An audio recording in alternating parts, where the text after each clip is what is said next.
Hello, and it's Carl Pereira from more-selfesteem.com again with you this week.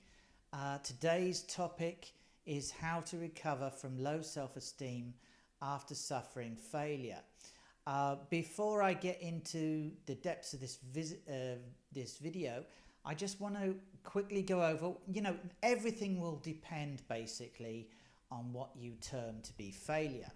In fact, something in the back of my head is really ringing like an alarm bell, really loud, and telling me don't use the word failure.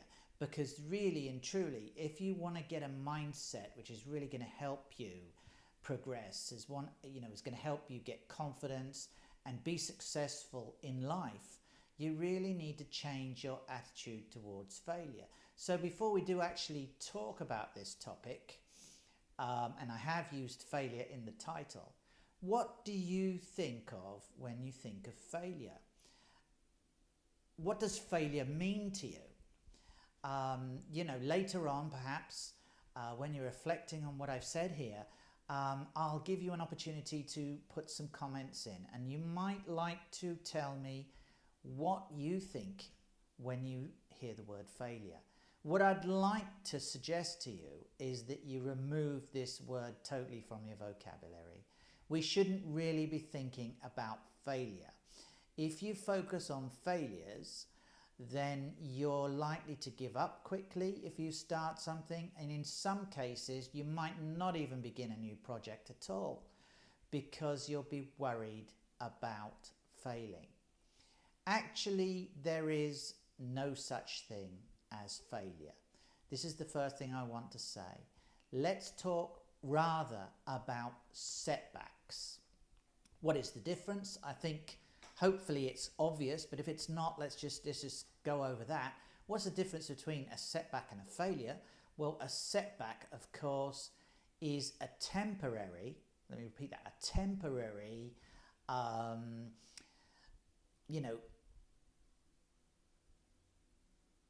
lack of progress. Let's put it that way. A temporary lack of progress, a situation where you don't actually see yourself moving forward.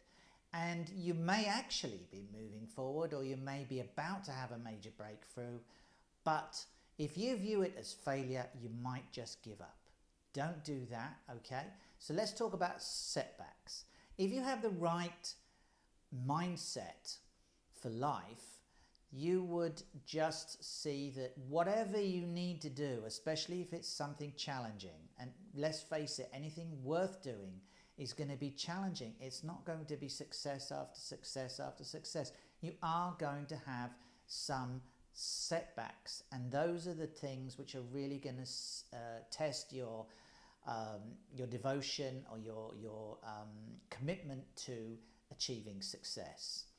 So, Thomas Edison, when he famously was quoted talking about the light bulb, he said, "I haven't failed 1,000 times, I just found 1,000 ways that didn't work," which brings me closer to the end goal, which was to develop a successful product. Okay, so that's the kind of way that you want to think about.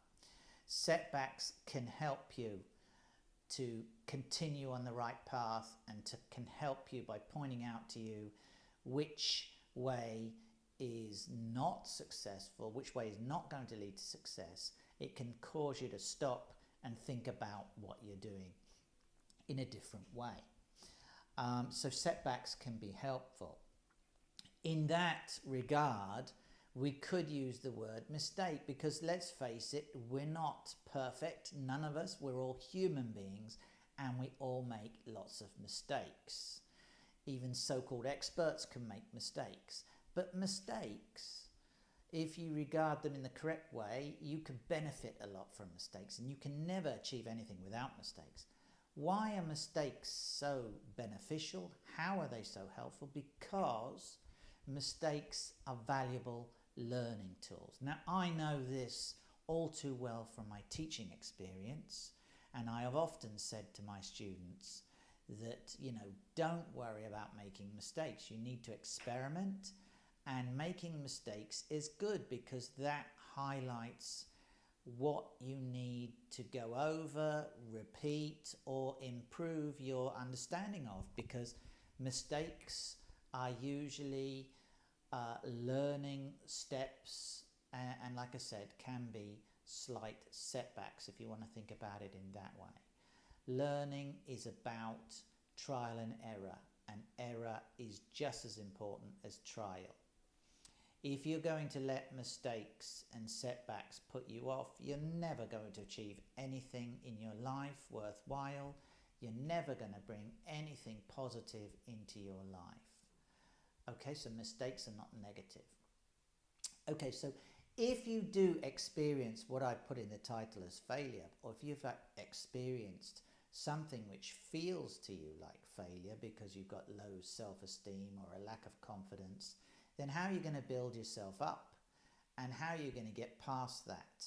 Well, you need to learn from the mistakes, yes, but there are different things that you can do to keep yourself going.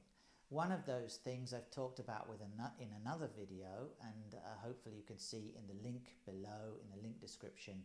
I'll put the link to that video. I think I made a video about affirmations and the value of affirmations.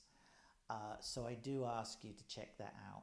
Affirmations are really positive statements which can really help motivate you and refocus you on your end goals. If you get focused on your goals enough, and if you can stay motivated despite your setbacks and your mistakes, and if you can learn from your mistakes, then success is just a matter of time.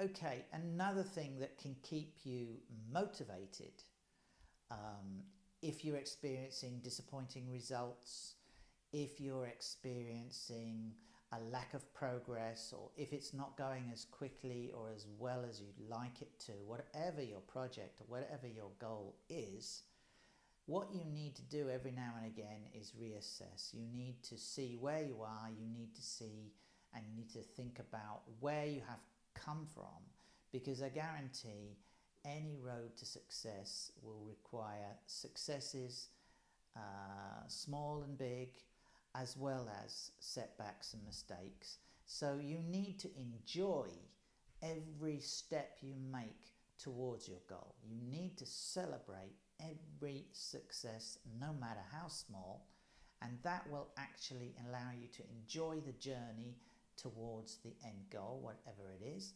and give yourself some time to actually experience the enjoyment of succeeding and getting one small step closer to your goal. If you break your big goals down, and I think we've talked about this somewhere before, if we haven't, I will soon do another video all about achieving goals, because I think that's so important for motivation and for self-esteem and for confidence and going forward in life. So you need to take some time every now and again to enjoy and improve, enjoy each improvement you've made. And I just like to take this, we might not be talking about actual production goals or actual goals that are physical, or you might actually have as your goal self-improvement itself, improving your self-esteem, confidence, and actually improving yourself day by day. So there are going to be setbacks, there are going to be times when you're not going to be happy with your progress, but you need to enjoy what you have achieved, and you need to remind yourself and others of those achievements. So I hope you've enjoyed this message. Improving self-esteem after failure. Don't beat yourself up just because you're taking longer than you think you should, or you're taking longer than somebody else might, you imagine. You're on your own unique path to success, and there is no such thing, as I said before, as failure. There are setbacks. Change your mindset to a positive one where you can enjoy even the setbacks and recommit yourself to overcoming them and moving on to your next success. I hope you've enjoyed this message. I'm going to end there today. This has been Carl Pereira from more-selfesteem.com. Please do subscribe to my channel and like this video, comment below as well, and tell me what setbacks have you had recently and how did you overcome them. You can also comment, I'd love to hear your comments on what your current goals are and what you hope to be successful in. Remember, stay positive, always stay positive, always try and smile, don't give up. And in order to boost your self-esteem, setbacks are gonna help you to learn. Okay, so see you on the next video. Probably within the week I'll make it at least another 1 or 2 videos. Thank you for listening. Go watch some of the other videos and subscribe to this channel. Bye now. Bye.